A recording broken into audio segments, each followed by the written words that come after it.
Hello, everyone, and thank you for coming. I'm sorry this is a bit late. The day's getting later and later, rather like life. I'm James Runcie, Head of Literature and Spoken Word here, and welcome to this discussion about masculinity, religion, and the patriarchy.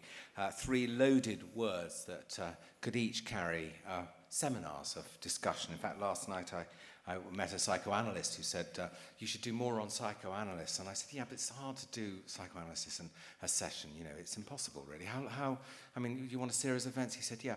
I said, how long do you think? He said, about 17 years. So a 17-year event is something we might try and pioneer. But instead, we're now going to try and contain those three words, masculinity, religion, and the patriarchy, in a single sprightly, shining hour.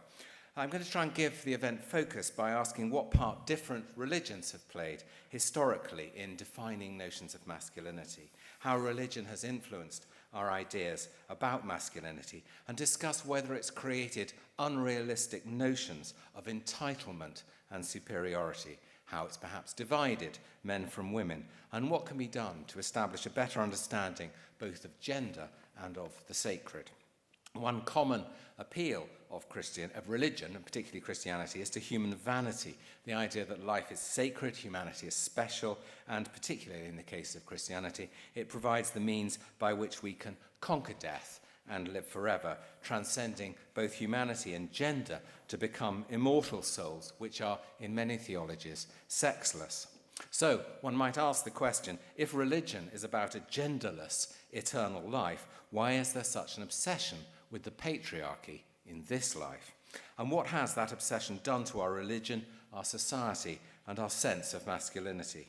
One of the major themes of this weekend is the need to reshape our ideas about masculinity, that traditional norms can be damaging and might no longer apply. So what has religion got to do with it all, and how much is it to blame? How does the idea of the masculine differ across Islam, Sikhism, Christianity? What was it like to be brought up in these faiths, and how can one live with them or break free of them today? So with me to discuss this most lightweight of subjects is Hardeep Singh Kohli, the writer Shanon Shah, and Giles Goddard, priest in charge of St. John's Church, Waterloo. Because it's two Christians versus the rest, we're going to start with Giles. Thank you very much. Thank you, James. You said to me just now, we're not going to do women bishops, are we? But we are going to do women bishops very briefly, because I think that issue is one which absolutely kind of it's the nexus of issues around patriarchy. And in fact, next week I've got to go to the General Synod and vote on the next stage of this tortuous process of getting towards agreeing women bishops, which was actually agreed technically about 20 years ago. And we haven't been able to pass the legislation yet because of the opposition from those who can't accept that. And those who find it very difficult to accept women bishops are clearly those who draw on a particular interpretation of the Christian tradition. So it is very patriarchal, and it's very much about patriarchy, and it's very much about keeping men at the top. People are either opposed because they believe that the rest of the church, i.e. the Catholics and the Orthodox, haven't made the decision, and so we can't make it either, or because of a particular understanding of Jesus. So on the one hand, within Christianity, you have a long tradition of men at the top and, straight men at the top. But I think when you start investigating it a bit further, it becomes a bit more interesting, because within Christianity, there's also a long tradition of subversion of classic gender roles, starting with Jesus, who was not a patriarch and who worked alongside women and men, rich and poor. Everyone was kind of brought in by Jesus. So he surrounded himself with a whole range of different people. And it's the fact that the history is written from the point of view of men, mainly. It gives the explanation for why patriarchy has become so rooted in Christianity. So, but religion is both subversive and working with the powerful in society. And so throughout Christian history, you've had both traditions running at the same time. So if you look, for example, in the 19th century, on the one hand, you have the tradition of muscular Christianity. And on the other hand, you have people like John Henry Newman or William Blake, who are very much not, classic patriarchal men. I think now we're confronted with a kind of modernity, with a fear of modernity, which is expressing itself through opposition to progress within all religions, but particularly in Christianity, in terms of the way that Christianity engages with questions of homosexuality and with women bishops. it's almost like it's become the last bastion, and those who really can't cope with the way that society is changing are often kind of ending up at the heart of Christianity and using the power structures in order to try and stop progress there. And so we're being confronted by that. But then if you look at other sides of other parts of Christianity, for example, Pentecostalism in Latin America, there it's become very powerful partly because it challenges the classic gender roles in a way that Roman Catholicism doesn't so much in Latin America. So men are encouraged to be kind of thoughtful and caring in a way that other religions perhaps don't do. So I think, to sum up, it's complicated, but religion has certainly contributed to the notion of patriarchy, but it's also undermined it. Right. Of course, that throws out a whole load of questions about how much tradition is used as an excuse to preserve power that might be unacceptable to many. But I'll come on to that in a minute. But Shanon, I wondered if you could talk about the Islamic tradition of the patriarchy. As an introduction to what I am going to say, I'll need to do a bit of show and tell to, just locate where I am. I am an associate editor of a British-based journal of ideas called Critical Muslim, and I thought I'd bring this for show and tell because the second to last issue was precisely about men in Islam. And it's a publication of the Muslim Institute, which I'm an associate fellow of. And in my native Malaysia, I am also an associate member of a Muslim feminist group called Sisters in Islam. I am the first male associate member of Sisters in Islam. So I am by no means representative of the hundreds and millions of Muslim men all around the world. But at the same time, I want to stress that neither am I an anomaly, because from the work that I've been doing in Malaysia and now in Britain, I encounter numerous Muslim men and women who are interested in precisely these questions as well. So the standpoint that I have is that, very much like what Giles says, religion is very often the handmaiden of patriarchal systems around the world.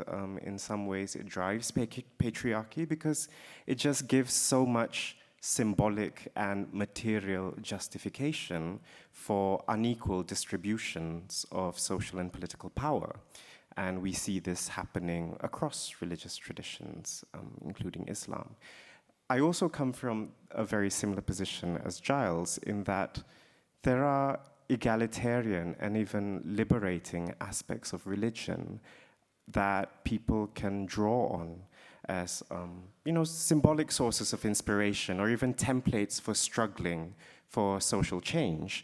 One example I can think of is how Muslims in South Africa during the apartheid era started drawing inspiration from Catholic liberation theology in South America and started reading Islamic texts from that lens in order to oppose the apartheid regime. And, by no means were all South African Muslims on the same page regarding this. There were some in Muslim groups in South Africa that did support the apartheid regime. But this is just one example of how religion can be a source of liberation and resistance as well. And then it's very much tied to where you are located in society and how you want to symbolically justify your position or agitate for change, whether you're in the majority or minority and so on. But I won't go too far into that. I'll just give some brief examples, because you asked how perhaps the construction of masculinity has differed across religious traditions. The primary source of inspiration for Muslims, as diverse as they come throughout the world, is the Quran, which Muslims invariably believe is the direct speech of God, of Allah. And in the Quran, there are two paradigms for relationships between men and women. So there is the Qiwama paradigm, which is sort of a guardianship paradigm. You can find it in one of the verses called Women, verse 34, which says men are the protectors of women and therefore women should defer to men and men make decisions. I can't remember the exact translation, but that is the gist of the verse. And it's also the verse that contains the problematic injunction of, beating a disobedient wife. And somehow that's the verse that has acquired the most prominence in all sorts of legislation that's passed in the name of Islam and so on in the modern world. But there are also the Wilaya verses, which are about egalitarian friendships and camaraderie between men and women. So men and women are garments for each other. Men and women are equal. And this is not, these verses are not abstract, they are not posited at some reward in the afterlife for stratification in this life. Both sets of verses do talk about the here and now, and they also talk about the afterlife. The mystery for us is that if this same book, which is the speech of God, has these two paradigms, how has the paradigm for hierarchy become so prevalent and predominant in so many societies in the world? What has happened to this paradigm of equality, which is equally inspired, Muslims believe, by the speech of God? So these are some of the things that I've worked to uncover in, various spheres in Malaysia and Britain. I've facilitated sort of beginners' workshops on the social and historical construction of Sharia, and its impacts on gender relations and gender equality. The thing that we find over and over again as Muslims who go back to this vast tradition that we have is that there is so much diversity within the tradition itself. There's so much room to ask questions. These are not new questions for Muslims. They've been asked over the last 1400 years. They've been argued over and contested and so on. And a final example of perhaps how Islamic masculinity might be construed a bit differently was simply in the biography of Muhammad and how he has such a different biography from Jesus. Muhammad was sexually active, he was married, he had children, and that has sort of shaped the way Muslims view what ideal masculinity is. And it has also shaped polemics between Muslims and Christians. So, in the Middle Ages, in the Crusades, there was a lot of Christian polemic against Muhammad, saying he was degenerate because he had sex. So this is how you have all these stereotypes about uncontrollable Muslim masculinities. But at the same time, the stereotypes work the other way around as well. Muslims will say there are Muslim stereotypes about Christian masculinities as well. But that's perhaps a subject for more questions. Absolutely, and perhaps one of the reasons the dominant paradigm has become dominant is because it was adopted and promulgated by the powerful, who happen to be men. So it's a cultural domination rather than a theological domination. This idea of egalitarianism is much more natural, perhaps, to Sikhism. And Hardeep. Yeah, I always, on matters of religion, when surrounded by Muslims, Jews and Christians, I always feel like the surly teenager in the room, because I think there is, certainly in terms of the Abrahamic religions, there is a narrative through line, a timeline, if you will, from Christianity through Islam, obviously Hinduism at some point, but Hindus, one thing you'll never hear a Hindu say, you only live once. You can have that. And I think Sikhism is, of the global religions, is the youngest, depending on how you measure it. It's in the few hundred years rather than 1,000, or rather than measured in millennia. And what strikes me as most interesting about the three religions present, all being monotheistic, all three are defined by a number of dichotomies. Whether that dichotomy is the contradictions in the texts, which is what we kind of are suffering with just now, both in the Quran and in the Bible, in terms of the homophobic debate, saying a man must not lie down with another man, but equally you are to sacrifice your first child if you want to get Old Testament on everyone's ass. Then which bits of the Bible do you follow to the letter and which don't you? Am I right in thinking nowhere in the Quran does it suggest a woman walk a set number of paces behind a man? So these dichotomies define the religion. And my favorite dichotomy is the split between the cultural and the theological. Now, much as I love the culture of religions, Judaism particularly, and lots of elements of Islam I've grown up with, because a culture has been so wholly promulgated by men, that's really where the patriarchy kicks in. Again, do correct me if I'm wrong, but I think both Islam and Christianity have tracts in their spiritual texts that subjugate women. As to whether we abide by those and promote those is another thing, but they are contained. Within Sikhism, it's the only religion, I think, down to its youth, that, in theory at any rate, equates equality between men and women. There is nothing stopping. We wouldn't be having the female bishops debate in Sikhism. The fact that there's so few women Gyanis actually carrying it out is a separate issue. But nowhere in the text is that prescribed. What I think is so interesting for me with this so-called groovy egalitarian socialist religion, just to explain how socialist and how egalitarian Sikhism is. So my family name is Kohli. Every Sikh man is Singh. Every Sikh woman is Kaur. And that was to get away from the caste-based names. So everyone would have the same name. It made the phone book a nightmare. And pizza delivery next to impossible. But it was an attempt to equalize things. My great sadness is that they didn't go that step further and just give genderless commonality, if you like. But that probably would have been a little bit like a Kurt Vonnegut book, the name of which I can't remember.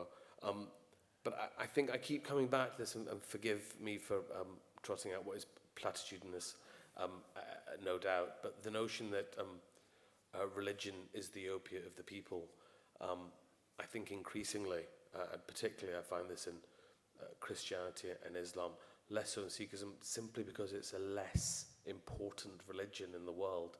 I find that the people being injected with the opiate are increasingly women.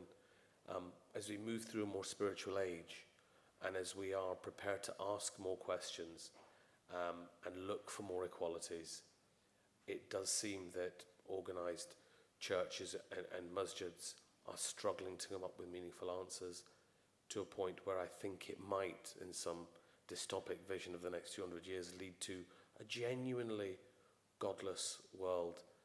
And I'm not sure that's an altogether good thing. I've been to Ukraine. It's not a good thing. That was a joke about Ukraine. Yes, it's a very dangerous thing, because there's so many. We can slip into so many generalities about this. So I'm going to get it back to the subject of masculinity and the definition of masculinity and what it means to be brought up as a man within the patriarchy. What do you think are the expectations on a male child within a patriarchal upbringing, Giles? And then, what does it do? How does it differ from bringing up a girl, a woman? Well, I think in my experience, it was very much about kind of following the rules. In a sense, I think, I grew up in the 70s, but in a kind of rather conservative part of the 70s. And, I think we had girls in the sixth form in my school, but that was considered rather kind of, modern and avant-garde. And so the idea was that, we were certainly bred to be leaders, and we were certainly bred to be leaders of women as well as men. And we were bred to follow the rules, and the religion that we were given was very much kind of about following the rules. And there was expected behaviour, which was reinforced through Sunday chapel and so on. And that expected behaviour was, of course, chauvinist. Yeah, absolutely. Yeah, completely. And I can remember when I was about 14 or 15, being told very clearly that it was impossible for women to become priests, and it would be entirely inappropriate for them to do so. And that is the use of a tradition, or the spurious use of a tradition, to defend an indefensible position. It's a cultural defence rather than a theological defence. Absolutely. I mean, it was dressed up as a theological defence, but it was cultural, yeah. Because Jesus only had male disciples. Yeah. Yeah. Shanon, being brought up as a man, how does religion, how does Islam affect or help define notions of masculinity? I grew up in Malaysia, where Islam is such a tightly managed affair by the state. So questioning Islam in Malaysia is sometimes tantamount to questioning the state. And, Islamic studies was compulsory for all children who attended public schools from primary to secondary school. And I remember in my Islamic studies classes feeling like I didn't agree with my ustaz sometimes, my Islamic studies teacher, who was, many of them were nice men. They were very nice men. They smiled and they joked and they were gentle. But they would say things like, it's your right to have 4 wives. And it's your right, if your wife is disobedient, to beat your wife. But very lovingly. So I never understood how you could lovingly beat your wife who was disobedient. But anyway, and because it was always this male figure who sort of was standing in for God, that's what I took for granted as well. And what I took for granted was that, well, if I disagree with this, I must be alone in my disagreement. And soon I found other people who disagreed with it. I mean, my family members, my mother, my sister, and so on. And I used to think, all right, well, we're all going to hell. That's what's going to happen to us because we have gone against the dictates of God. So then the choice would be between, well, do you want to stay within the religion or do you want to get out? And, that's unimaginable. It's unimaginable leaving this thing that has given your life so much texture and meaning. It wasn't until I was in my early 20s that I dared to go to the Quran and the Hadith and read everything for myself. There was a fear factor growing up as a Muslim man that if your ustaz says something, if the imam says something, that's it, no questions. He's already memorized the Quran. But then people use verses whether it's in the Quran or the Bible, they use it selectively to justify a certain position. When I finally read the Quran for myself and I read the Hadith for myself, I thought, I like this. Why does it sound so awful when some people use it? I don't know what happens to all these other bits, these numerous other bits in the book that are actually quite sensible and that I can take on board and I'm quite happy to have in my life. So that process of questioning can be quite scary. I remember when I first wanted to take that risk for myself and say, I'm going to read this for myself and understand it for myself. It was a big step. And I think that's what religion does as well. It sort of allows us to mystify a lot of things that are, they're not divinely ordained, these injustices. They're human constructions. But religious teachings help to mystify that for us. Yes, exactly the opposite of their purpose. One of the things is one can't escape a religious upbringing. One is given a religious upbringing if one's had one. But one can rebel away from it without necessarily rejecting the religion. One can reject the teaching. I mean, you talked about a godless world, but you can't not be can you not be a Sikh? Well, it's interesting. It's almost as if we'd had an in-depth conversation last night about this, which we didn't. I have a rather bizarre religious upbringing in that I'm obviously a Sikh that grew up in Glasgow and was schooled by the Jesuits. So I have a PhD in guilt with applied failure. And I think what combines is the weight of expectation for men within Sikh culture, Punjabi culture. It's all very compound, you see. It's very difficult to siphon out. I mean, Shannon's talking about, I spent a lot of time in Malaysia as a child on a holiday, and it hadn't occurred to me that the state regulation of religion makes a lot of sense now from what I can remember as a child growing up. But I suppose in a sense the difference between, for the last question you asked, which is sort of part of the answer I want to give now, is it's a little bit like the difference between America and Britain when it comes to marking exams. In Britain, we mark up from 50. In America, you mark down from 100. So that's the difference between being a boy child and a girl child in Sikhism. The experience per se isn't different, but there's just a very different level of expectation. You look around at this is where I think the Catholics particularly have got it so right in this regard, that the semi-deification of the Virgin Mary at least gave women a visual iconography they could relate to and feel included with the religion. But when I think about Islam and I think about Sikhism, I can't think of barely a single image of women. So in a sense, particularly when you're removed from the homeland, as it were, by which I mean not living in Scotland, you don't see many images of people with turbans other than the gurus or at temple. So you're either forced to sink or swim. And I nearly converted to Catholicism at the age of 13, so lost a soul was I.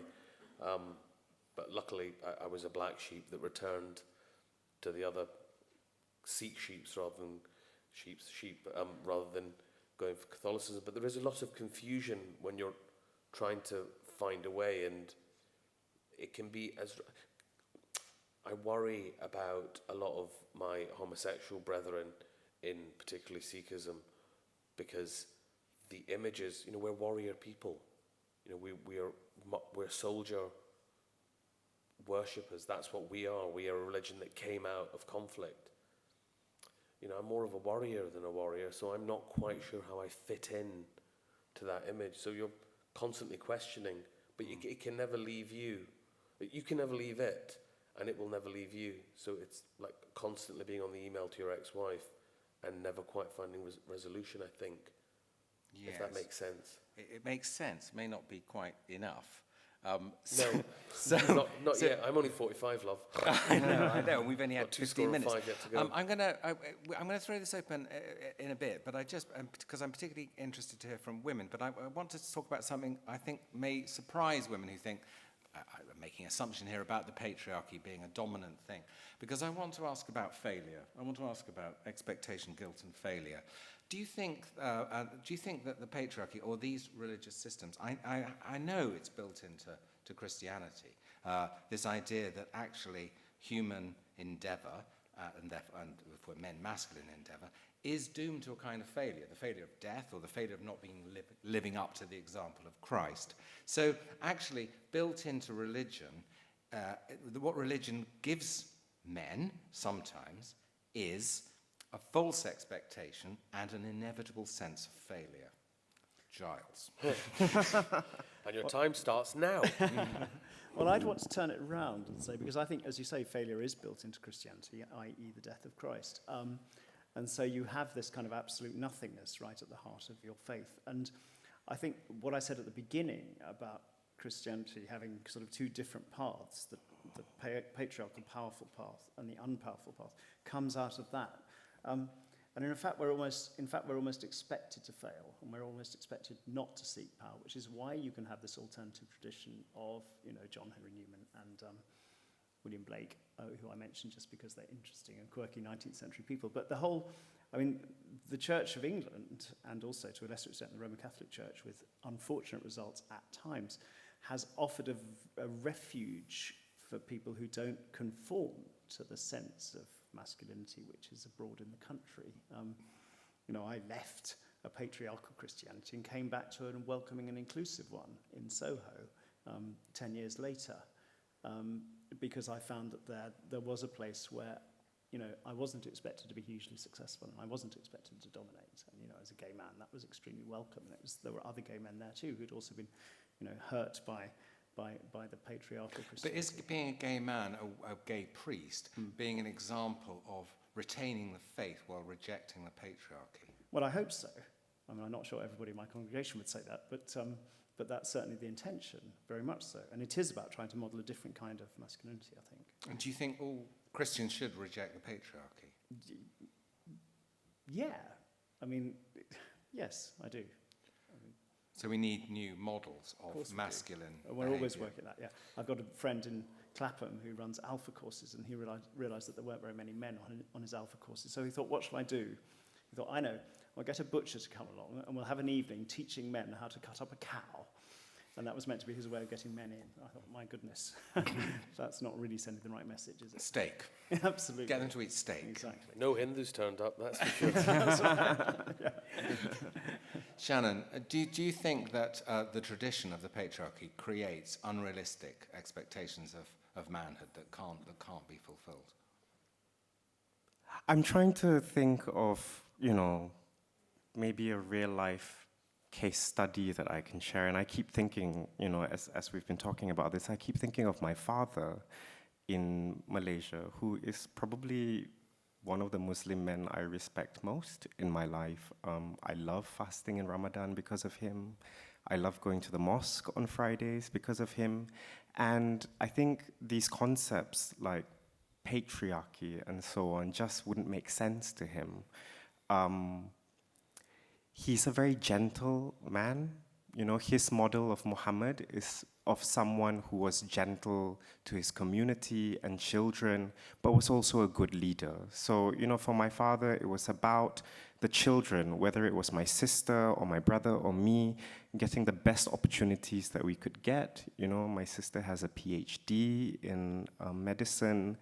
And, you know, these were things my father worked for, but also he's shaped by this paradigm of guardianship as well, that he has to be the head of the family. He is the guardian. And as we sort of become more independent, I think he questions whether he has failed or not. And I don't think he has. And I think that's reinforced whenever, you know, like we enjoy going to the mosque. We don't necessarily enjoy the sermons a lot of the time. So we leave the mosque kind of both feeling a bit disappointed. And I think that's the dynamic that kills it, really. I mean, that my father cannot feel that it's okay to be the kind of man that he is. I mean, when you mix religion with nationalism and politics and a lack of democracy, that's a very heady mix, and you get a particular expression of religion that has very strong boundaries between us and them, and the us is usually masculinized, and the them is feminized, and that's not the Islam that my father and I recognize. I have a language for it now. I have a way to articulate my frustrations with it, and I can locate that within Islam. I can draw on sources within my tradition that can inspire me to work for social change. But with my father, it's a bit different, you know. And so, yes, maybe his idea of religion and his interaction with it has set him up to feel like a failure, but I don't think he is. And, you know, Is it inherent? How are you on Well, I mean, failure? it's not a question I'd asked in these terms, but it's fascinating, actually, because kind of religion, all the religions present here and some of the others not, are sort of the antithesis of those computer games that you can finish. You can't finish religion. You don't know that you've won the game until the afterlife, which is and all religions predicated on, in one form or another, the hereafter. Because if it wasn't, you would check out of that religion once you felt you'd attained gold status. Do you know what I mean? It's a self-fulfilling prophecy. You know, the reason why the Vatican is full of gold and painting and riches while Catholics starve across the world is because that has been accumulated through time. Because people give on their deathbeds, they give. Because they're not, even moments before they're passing, they're not sure. So this idea of failure within the patriarchy is present for both men and women. I think in a strange way, the contradiction is for women feeling less included within religions because less of it is about them. And that for me is a criticism, exonerates them somewhat, but we're all bound to fail. None of us know that we're going to our heaven or our hell, none of us. So, you know, it's a game you've lost before you started, and that somehow, I think, feeds. But I think it's a different failure for women than for men. Do you know what I mean? Yes, I'll come on to that. I just want to ask how the patriarchy has therefore acquired such confidence. Well, it's partly because religion doesn't work in isolation from culture. And, you know, we've been living in patriarchal cultures, certainly in the West, ever since they started writing the Old Testament. Well, since long before, but, you know, that comes out of a patriarchal culture. And history is told by the victors, so that's one reason. The other thing which is... Lost another Catholic, sorry. You're going to... Yes, well... Sorry. What was the other thing I was going to say? Oh, yeah, complementarity, I think. I mean, what comes up now with the opponents of, I mean, for example, the opponents of gay marriage within the church have said, well, you have to have this complementarian, you know, you need a mother and you need a father, and the father has a role and the mother has a role. And, I think actually good religion is about redefining all those roles, but that's hardwired into a certain kind of Christianity, as this idea of the father as the patriarch. And it's kind of more than your dad, who's a wonderful man. But there's the sense of dominance that you have to be in charge. We were given dominion over the earth in that old translation, and that comes through from men down to women and down to everything else as well. Do you think religion can help reshape a new notion of masculinity? Definitely. Sorry. How? Well, partly because I think it's built into Christianity. Well, if you ask me about Christianity, I think it's built into Christianity with the person of Jesus and also with the history. St. Anselm, lots of the saints and people who were very much not typical men. And throughout history, there have been people who have stood against the dominant culture in the name of religion. We had Malala's father here yesterday, said there were obviously no female saints in Islam, no female prophets, sort of written by women. Do you feel that, again, religion, a new kind of Islam could help redefine masculinity?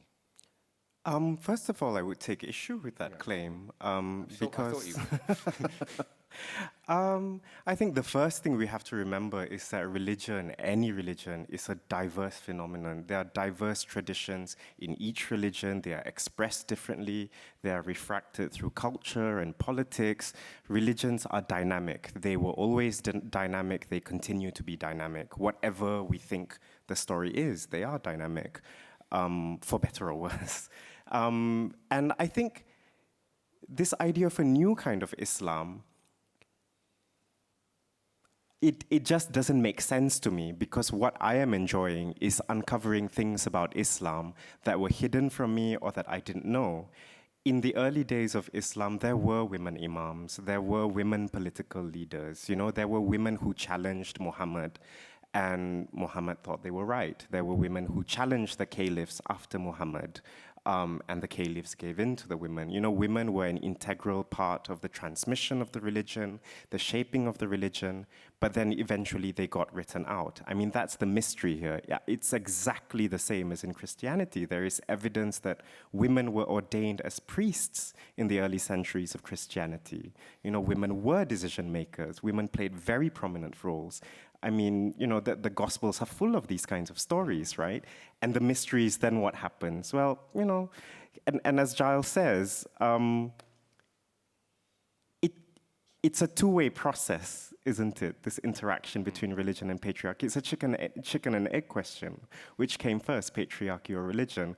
Well, I think I don't want to split hairs trying to answer that question, but let's just recognize that they work with each other sometimes and that they work against each other at other times. And there's no need to look for a new anything, I think. There's enough within each religious tradition to work for equality.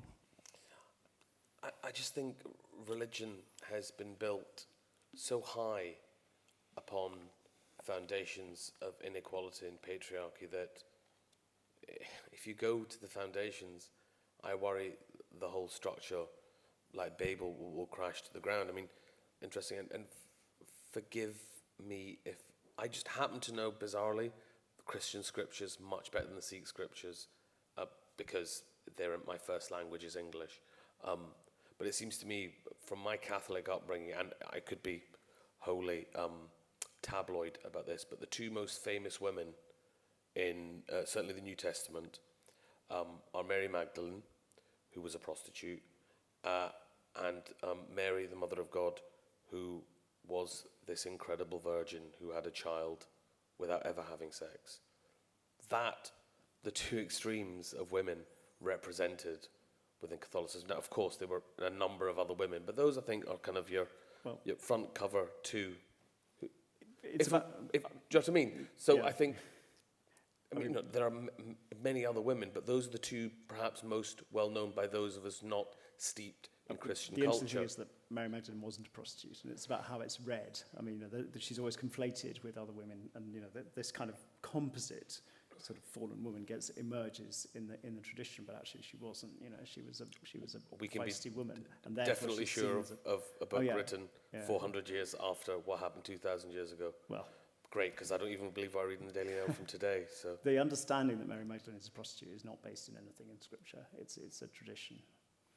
Somebody's nodding there. So it is time for you. So if I could have the lights, and we've got Angela and I think we've got Angela. We've definitely got Rachel on microphones, and there's a gentleman there. That would be lovely. Thank you very much. I come out of the Christian tradition, and I think one of the major challenges for that tradition is to do something about the gendered nature of God himself, okay, the Father God stuff. Very recently, I came across a very subversive translation of the Bible called Silent Voices Bible, which changes all the genders throughout the text. And to read it is incredible, because these familiar stories are just reverted and upturned. And I think Christianity has to do something about dealing with this gendered God before it can move on. Giles, obviously. We've revised the Gloria at St John's. I'm vicar of St John's, which is just over there. And in the mornings we have morning prayer. And normally at the end of the psalm you say glory to the Father and to the Son and to the Holy Spirit. And we've revised that now. We say glory to God, source of all being, eternal Word and Holy Spirit. Which suddenly kind of opens up the whole thing in a way which is really quite dramatic. And we try to use inclusive language where we can, and we try to move away from the idea of God as Father. I'm just saying I agree with you completely. Sometimes people make the Holy Spirit female and the rest of the Godhead male. I'm not sure that quite works, because the Holy Spirit is meant to be feely-touchy, and then you're kind of fitting in with the traditional roles. But yes, I agree with you. And in America, certainly in the Episcopal Church in America, they've got much further on this than we have in the Church of England. I always thought God was beyond gender. Well, I suppose that's what I'm saying, really. Sorry. I would like to ask, what does the masculinity, the consistent masculinity of the gods of all the religions and the priests and imams and all the rest of it say about men's fear and terror and hatred of women? Particularly, I'd like to focus on Islam, which for all its excuses, does subjugate women, covers them, binds them, does all kinds of murders to them, and yet continues to speak of goodness. Well, Shanon, yes. See, that is Shanon. I actually don't know how to answer that question, because it's a gross generalization and a stereotype, I think. I've kind of answered it. Thank you. I've kind of answered it in what I've said in the last 45 minutes or so, that it is a diverse religion. There are unspeakable things that are committed in its name. People who speak for Islam do capture state power. So I'm not saying horrible things don't go on in Saudi Arabia or Iran. But what I'm saying is to attribute that to a monolithic and singular Islam. Yes, I really have no idea how to answer that. Perhaps you can subscribe to Critical Muslim and read all the issues to date. But the question you need to ask yourself is, and there will be no fiercer critic of Islam than I, and no greater defender of it. When you talk about women being forced to cover themselves up, I'm afraid statistic after statistic after statistic tells us that women, as empowered individuals in Islam, for the main part in the West, are deciding to take that. What then? We take women's power of decision making away and move back because you don't like how a woman expresses her freedom. You don't like the fact she wants to wear her hijab. We must then remove that power. Who is backward? You or I? Muslims or you? I ask. Yes, of course. I understand your propaganda here as well, so we're all understanding each other's propaganda. I mean, lots of things are conducted in the name of religion that are not inherently in the religion itself. You explain to me why the Vatican has got billions of pounds of money. Explain to me, billions, has a state in its own right with an age of consent of 14, incidentally. And there are Catholics starving. Do you think if Jesus were alive today, he would be in the Vatican or outside breaking the doors down? I know where he'd be. So would you address that monolithic monstrosity? What's interesting here is no one's answered my question, number one. Number two, it's more interesting as well that Christianity as patriarchal as of course it is, has, as you said, two images of women. And out of Christianity in the West, we have the kind of freedom that nobody under Islam in any country has ever had, and many Islamists say they don't want. So Slightly- there is slightly no debatable. caveat for your ignorance, I'm afraid. Can we let Giles speak, please? Well, I think I just want to say that religion, of course, is an instrument of social control and has been used by powerful states in order to control. And I think, there is a fear of, again, generalizing hugely, there is a fear amongst men of women, and there is also a fear of sexuality within society. And religion is a means of controlling sexuality. And, I think we could probably all agree on that, because it gets taken by society in order to kind of, in order to manage family structures and all those kind of things.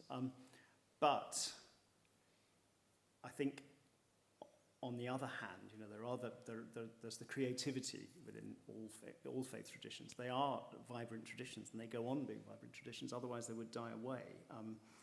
Any tradition is constantly kind of challenging itself in order to remain alive. So, yes, there are terrible things which have been committed in the name of religion. I wouldn't defend any of them. But I think it's because of the relationship between faith and power as much as what's intrinsic within the faith traditions. And if I could just offer one final statistic. Do check. I believe there are more women in the Afghan parliament than there are in Westminster. That's civilization for you.